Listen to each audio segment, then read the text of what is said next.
Hello! This is how you make a chocolate layer cake with buttercream icing and chocolate drizzles. So what? This is Jane and Sophie, and we are going to show you how to make a frosting, like buttercream frosting layer cake with many layers, and it's going to be cool, as you've seen. But anyway, okay, so what we're going to do first is we're going to make some frosting, buttercream frosting, and I'm going to have to triple it, which means lots of frosting. So yeah. Okay, let's start.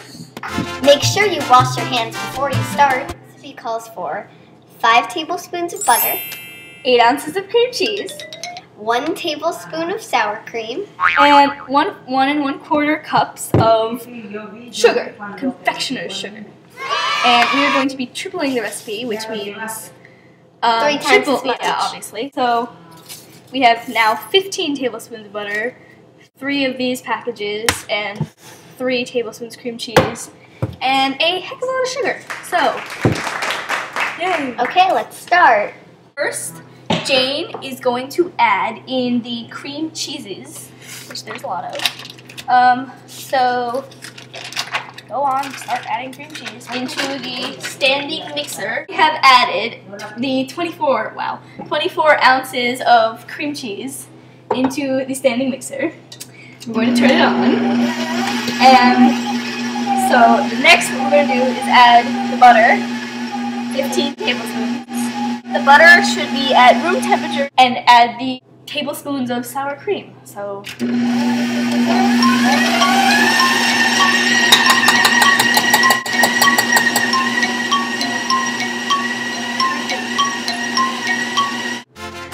a helpful tip from Jane. Frequently scrape the sides of the bowl while mixing. Yep, it's going to look very creamy and slightly yellow from all the butter. Another helpful tip from Jane. Always level up your dry ingredients. Today, we're about to start making the cake, but we have this little special guest on our show. She provides a lot of our ingredients. Yes, she does provide part of our ingredients. Everyone, meet Tweet Tweet, the black buff cochin. Okay. She's very nice. Okay, Sweet. say hi, say hi. Do do do do do do do. Okay. Okay. Another helpful tip from Jane. Always make sure that we have freshest ingredients. What you're gonna need for the cake is, well, first we're gonna use a medium bowl, a standing mixer, and measuring spoons, measuring cups, and a liquid measure. Okay, the ingredients are 1 1/4 cup of flour over here, 12 tablespoons of unsalted butter, 1 1/4 cup of sugar, which we don't have here, but 1 1/4 cup of sugar, 2 large eggs. Thank you. Thank you, Tweet Tweet. You will also need 1/2 teaspoon of baking soda over here, 1/2 teaspoon of salt,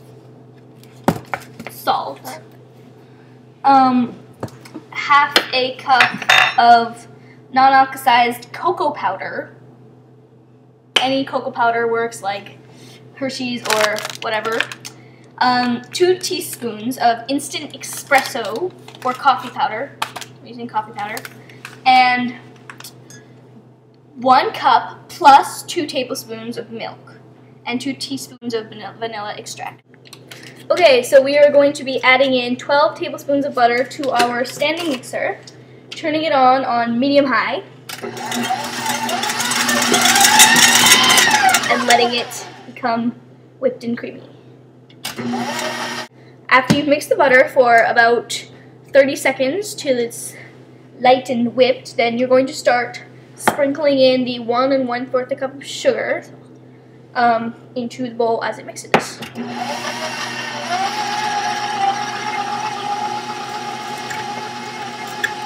Okay, when the butter and the sugar are fully incorporated, you're going to want to add the eggs in one at a time and wait at least 1 minute between each addition.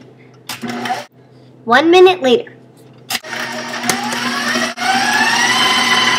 To set aside the egg sugar mixture and start with the dry ingredients. So in here I have 1/4 a cup, 1 1/4 a cup of flour.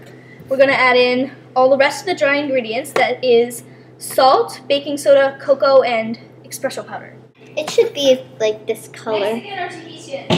Now we're going to set aside our dry ingredients and stir in 2 teaspoons of vanilla extract into the milk. So now we're going to use our standing mixer next, and we are going to take turns putting in the wet ingredients, then the dry ingredients, wet, dry, and we're going to switch off until everything is fully incorporated into the egg and sugar. Okay.